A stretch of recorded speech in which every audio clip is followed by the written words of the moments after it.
शरणं गच्छामि। सम्मानित साथियों, नमो बुद्धाय, जय भीम। आज के अम्बेडकर संदेश में हम बात करेंगे स्वामी श्रद्धानंद की। स्वामी श्रद्धानंद ने अस्पृश्यों के उत्थान की योजना को लेकर असंतुष्ट होने पर कांग्रेस की एक उप समिति बनी थी जो दलितों के उद्धार के लिए, उत्थान के लिए कार्य करे, उसके वो संयोजक बनाए गए थे। लेकिन उन्होंने अपने संयोजक के पद से इस्तीफा क्यों दे दिया, और उस इस्तीफा देने के पक्ष में उन्होंने क्या कुछ लिखा महामंत्री कांग्रेस को। महामंत्री कांग्रेस थे श्री पंडित मोतीलाल नेहरू। उनको पत्र में क्या कुछ स्वामी श्रद्धानंद लिखते हैं, आज के अम्बेडकर संदेश में हम आपको बताएंगे। उनके तर्कों को जानकर आखिर वो अस्पृश्यों के उत्थान के लिए क्या चाहते थे जो नहीं हो सका कांग्रेस में। 1922 के इस घटनाक्रम को लेकर हम उपस्थित हुए हैं। हालांकि 1992 से लेकर 1922 तक के कुछ महत्वपूर्ण घटनाक्रम को वो जिक्र करते हैं इस पत्र में। तो आइए शुरू करते हैं आज के उस पत्राचार का। प्रथम पत्र जो स्वामी श्रद्धानंद जी के द्वारा लिखा गया था अस्पृश्यों के उत्थान के लिए, तो उस पत्र को हम आपके समक्ष रखेंगे। ये पत्रों का सिलसिला कहाँ तक चलेगा ये भी हम आपको बता दें। सबसे पहले स्वामी श्रद्धानंद ने पत्र महामंत्री अखिल भारतीय कांग्रेस कमेटी को लिखा, और इसके बाद इसके पत्र का उत्तर देने के लिए महामंत्री कांग्रेस पंडित मोतीलाल नेहरू ने भी पत्र स्वामी श्रद्धानंद को लिखते हैं, और इसके बाद पुनः एक बार स्वामी श्रद्धानंद उसका प्रति उत्तर लिखते हैं पंडित मोतीलाल नेहरू के पत्र का। तो ये सब कुछ हम लेकर उपस्थित होंगे। लेकिन आज के इस अम्बेडकर संदेश में स्वामी श्रद्धानंद का जो पहला पत्र यहाँ लिखा गया है वो हम आपके समक्ष रखेंगे। क्या कुछ है पत्र में, आइए अंत तक सुनिए इस अम्बेडकर संदेश को और जानिए क्या कुछ उस पत्र में उन्होंने लिखा था। तो आइए शुरू करते हैं आज का अम्बेडकर संदेश। Buddha Bodhisattva Ambedkar international centre BBAIC Sarnath Varanasi राज्य उत्तर प्रदेश देश भारत के सौजन्य से पासा डॉक्टर अम्बेडकर संपूर्ण वाङ्मय खंड 16 से पेज नंबर 307 से 310 तक आज हम बात करेंगे। तो बासा लिखते हैं कि अस्पृश्यों के उत्थान की योजना बनाने के लिए 1922 में कांग्रेस उप समिति के संबंध में स्वामी श्रद्धानंद तथा कांग्रेस के महामंत्री पंडित मोतीलाल नेहरू के मध्य पत्र व्यवहार होता है। तो नंबर 1, स्वामी जी का पत्र। यानी कि स्वामी जी का पत्र क्या है, वो लिखते हैं कि महामंत्री अखिल भारतीय कांग्रेस कमेटी, शिविर, नई दिल्ली। मैं धन्यवाद आपके पत्र संख्या 331-332 की पावती भेज रहा हूं, जिसमें अस्पृश्यता के विषय में कार्य समिति और अखिल भारतीय कांग्रेस कमेटी के संकल्पों का मसौदा दिया हुआ है। मुझे ये जानकर दुख हुआ कि अखिल भारतीय कांग्रेस कमेटी के संकल्प में जिस रूप में वह है, समिति द्वारा पारित सभी बातें सम्मिलित नहीं की गई हैं। तथ्य ये है कि मैंने श्री विट्ठल भाई पटेल यानी कि तत्कालीन महामंत्री को दिनांक 23 मई 1992 को निम्नलिखित पत्र भेजा था जो देश के प्रमुख समाचार पत्रों में प्रकाशित हुआ था। 23 मई 1992 को पत्र स्वामी श्रद्धानंद लिखते हैं, और किसे लिखते हैं? महामंत्री, तत्कालीन महामंत्री अखिल भारतीय कांग्रेस कमेटी। यानी कि उस समय महामंत्री कौन था? 23 मई 1992 के दौर में तत्कालीन महामंत्री कौन था? यहाँ स्पष्ट लिखा है श्री विट्ठल भाई पटेल। अब आगे बढ़ते हैं। तो श्री विट्ठल भाई पटेल तत्कालीन महामंत्री को जो पत्र स्वामी श्रद्धानंद ने लिखा, वो पत्र सबसे पहले यहाँ आपके समक्ष रखते हैं। तो वो सभी प्रमुख समाचार पत्रों में भी प्रकाशित किया गया था, ये बात यहाँ पर जिक्र किया जा रहा है। तो लिखते हैं कि प्रिय श्री पटेल, एक समय ऐसा था जब महात्मा जी ने अस्पृश्यता के प्रश्न को कांग्रेस कार्यक्रम में प्रमुख स्थान दिया था। अब मुझे मालूम हो रहा है कि दलित वर्गों के उत्थान का प्रश्न रद्दी की टोकरी में फेंक दिया गया है, जबकि खादी की ओर हमारे कार्यकर्ताओं का ध्यान आकर्षित किया गया है और उसके लिए यथोचित धनराशि भी निश्चित की गई है। राष्ट्रीय स्तर पर शिक्षा के प्रबंध के लिए एक उप समिति गठित की गई है और उसके लिए धन एकत्र करने के लिए विशेष अपील की गई है। अस्पृश्यता निवारण के प्रश्न को अहमदाबाद, अहमदनगर और मद्रास को थोड़ा सा धन देकर ताक पर रख दिया गया है। मेरा विचार है कि नौकरशाही द्वारा हमारे ही भाइयों में से 6 करोड़ को हमारे विरुद्ध कर देने से खादी कार्यक्रम भी पूर्णतया सफल नहीं हो सकता। कार्य समिति के सदस्य शायद ये नहीं जानते कि हमारे दबे कुचले भाई खादी को छोड़कर सस्ते विदेशी कपड़े खरीद रहे हैं। मैं 7 जून को लखनऊ में अखिल भारतीय कांग्रेस कमेटी की होने वाली बैठक में निम्नलिखित प्रस्ताव रखना चाहता हूं कि अखिल भारतीय कांग्रेस कमेटी के 3 सदस्यों की एक उप समिति नियुक्त की जाए जो दलित वर्गों से संबंधित संकल्प को कार्यान्वित कराए और 5 लाख रुपए की धनराशि प्रचार के लिए उनके नाम उपरोक्त उप समिति को भेजी जाए। मेरे प्रस्ताव को उप समिति ने इस प्रकार संशोधित कर दिया। जो कांग्रेस उप समिति है उसने स्वामी श्रद्धानंद के प्रस्ताव को यहाँ पर संशोधित कर दिया मेरे साथियों। तो संशोधित जो प्रस्ताव है वो क्या है, ये अब हम आपके समक्ष रखते हैं। वो लिखते हैं कि ये समिति एक ऐसी समिति का गठन करती है जिसमें स्वामी श्रद्धानंद, श्रीमती सरोजिनी नायडू, श्री जीवी देशपांडे और आई.के. याग्निक होंगे, जो एक ऐसी योजना तैयार करेंगे जिसमें सारे देश में अस्पृश्यों की दशा को बेहतर बनाने के उपाय सुझाए जाएंगे और कांग्रेस कार्य समिति की अगली बैठक के सामने विचारार्थ प्रस्तुत किए जाएंगे। और फिलहाल इस योजना के लिए 2 लाख रुपए निश्चित किए जाते हैं। श्री पटेल ने मुझसे कार्य समिति के संकल्प को पूर्ण रूपेण स्वीकार करने के लिए कहा। मैंने संकल्प को अस्वीकार कर दिया और कांग्रेस महासमिति की पहली बैठक में ही 2 लाख के स्थान पर 5 लाख रुपए इस शर्त पर रखवाए कि अखिल भारतीय कांग्रेस कमेटी के 1 लाख रुपया जो समिति के पास जमा है उसमें से स्वीकार करे और शेष के लिए अपील जारी करे। कार्य समिति की ओर से श्री राजगोपालाचारी ने प्रस्ताव किया कि कांग्रेस कोष से धनराशि निश्चित करने के बजाय यह प्रबंध कर दिया जाना चाहिए कि जब कार्य समिति योजना स्वीकार कर लेगी तो यह समिति जितना धन दे सकेगी स्वीकार करेगी। मुझे ठीक शब्द तो याद नहीं है, परंतु मेरी जानकारी के अनुसार उपरोक्त संशोधन का अभिप्राय सचमुच यही था। इस पर चारों ओर से हो हल्ला मचा और यह मांग की जाने लगी कि अखिल भारतीय कांग्रेस कमेटी के पास जमा धनराशि घोषित की जाए।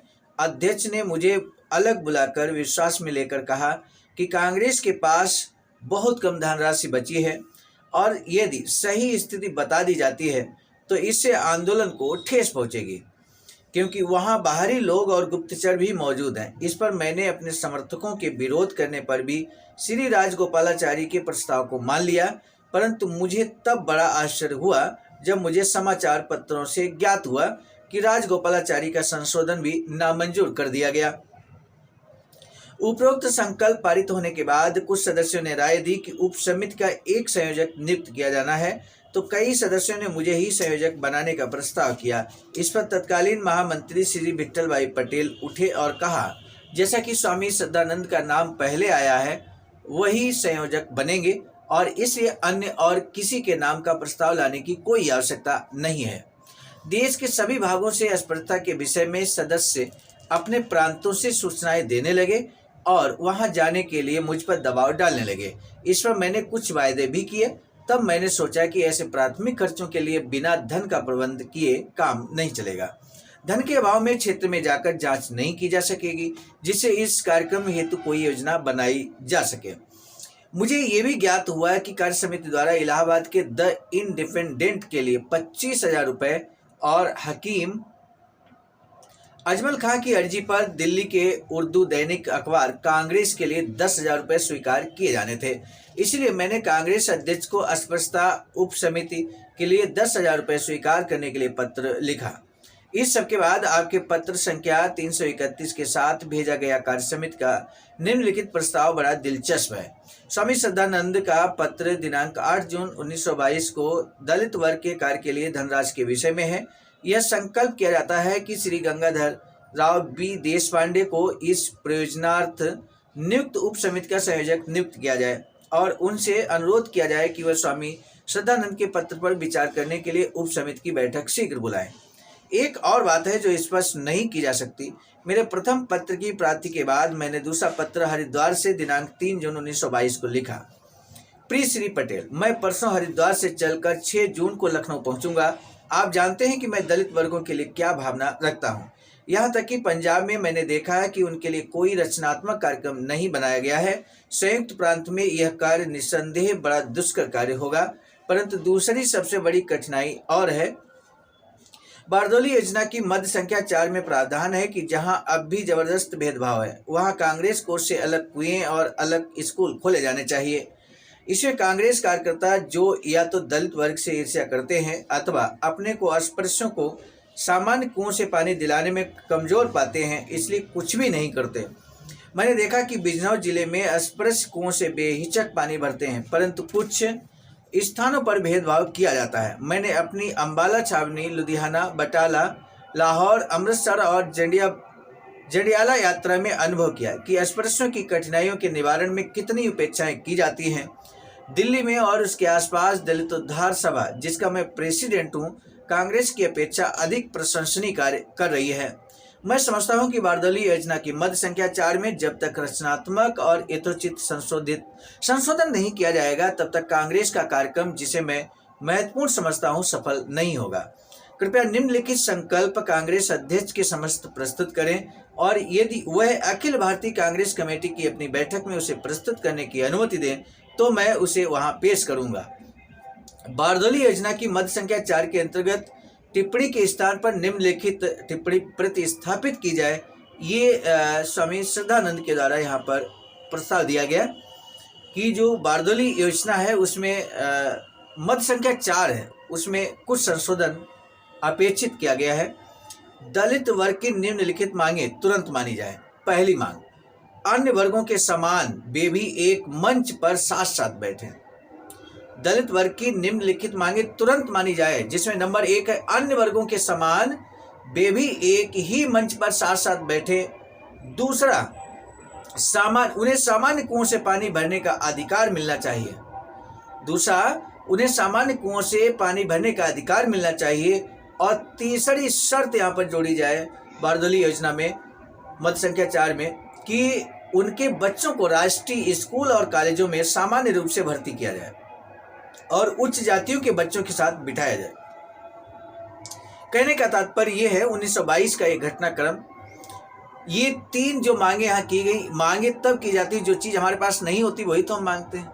यानी कि उस समय अन्य वर्गों के समान एक मंच पर हमारे अस्पृश्य समाज के लोग नहीं बैठते थे, नहीं बैठाए जाते थे। सामान्य कुओं से पानी भरने का अधिकार नहीं था, इसीलिए अधिकार की मांग की गई। हमारे बच्चों को राष्ट्रीय स्कूल और कॉलेजों में सामान्य रूप से भर्ती नहीं किया जाता था। उच्च जातियों के बच्चों के साथ हमारे बच्चों को बैठाया नहीं जाता था, इसलिए मांग किया गया। तो 3 मांगे महत्वपूर्ण और 3 मांगे ऐतिहासिक जानकारी आपको दे रही हैं कि इस तरह की स्थिति हमारे समाज के सामने थी, दलित समाज के सामने थी, अस्पृश्य समाज के सामने थी। आगे यहाँ पर लिखते हैं कि मैं अखिल भारतीय कांग्रेस कमेटी के समक्ष इस टिप्पणी के महत्व को रखना चाहता हूँ। स्वामी श्रद्धानंद इस बात को लिखते हैं, मैं उन मामलों को जानता हूँ जहाँ दलित वर्ग के लोग उच्च जाति के हिंदुओं के मनमाने अत्याचारों के विरोध में खुली क्रांति के लिए उठ खड़े हुए हैं और जब तक उनकी उपरोक्त मांगे नहीं मानी जाती, ये 3 मांगे, वे नौकरशाही के सामने झुकते रहेंगे। लखनऊ में अखिल भारतीय कांग्रेस कमेटी की 7 जून की बैठक में मेरे प्रस्ताव के पास हो जाने के बाद मैंने श्री पटेल से बारदौली कार्यक्रम की मद संख्या 4 के संशोधन के संबंध में अपना प्रस्तावित संशोधन रखने का अनुरोध किया। श्री पटेल ने मुझसे कहा कि कार्य समिति उस प्रस्ताव को उप समिति को भेज देगी, वहां आप इस पर जोर दीजिएगा। मैं सहमत हो गया, परंतु मुझे कार्य समिति से अपने उस प्रस्ताव की प्रतिलिपि नहीं मिली जिसमें अस्पृश्यता उप समिति को मेरा प्रस्ताव भेजा गया था।